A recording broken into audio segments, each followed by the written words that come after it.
Now, lawyers representing the embattled Mediheal group of hospitals over the much publicized kidney transplant saga. Now, they say the hospital has not breached any organ transplant regulations. Addressing the media in Nairobi earlier today, Conrad Maloba argued that the hospital is licensed to undertake kidney transplants. This as the National Assembly Departmental Committee on Health says it has begun an inquiry into the alleged organ trafficking syndicate saga and will give a report in due course. KTN's Chebet Birir has more on this story.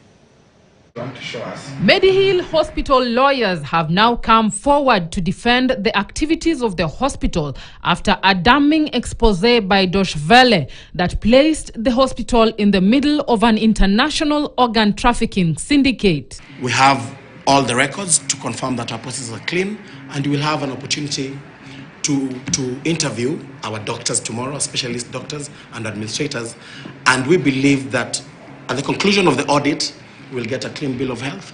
The lawyer further says that they have since stopped all kidney transplant operations at the hospital and that the hospital is willing to cooperate with authorities during the auditing processes. However, Nandi Hills MP Bernard Kitur says one of his constituents has now developed lifelong medical complications after he was lured by the Mediheal Hospital to donate his kidney for 600,000 Kenyan shillings. While speaking during the National Assembly proceedings, Kitur said the incident has been reported to Langas police station in Eldoret. He and other young men were first transported to Mombasa and thereafter smuggled across the border to a neighboring country in a series of suspicious meetings. This indicates the existence of not just a localized criminal operation, but a transnational organ trafficking syndicate. Basically, what we are going to look at is assess the legal and ethical integrity of the transplant processes that are going on at Mediheal.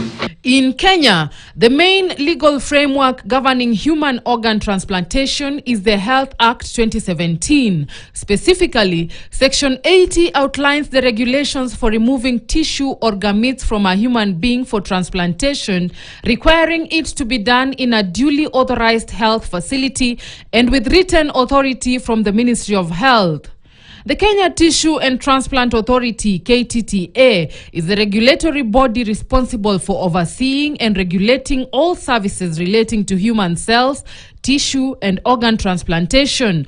The KTTA also has the mandate to establish and maintain linkages with relevant bodies, making and enforcing directions to ensure compliance, inspecting hospitals, and summoning individuals for investigations.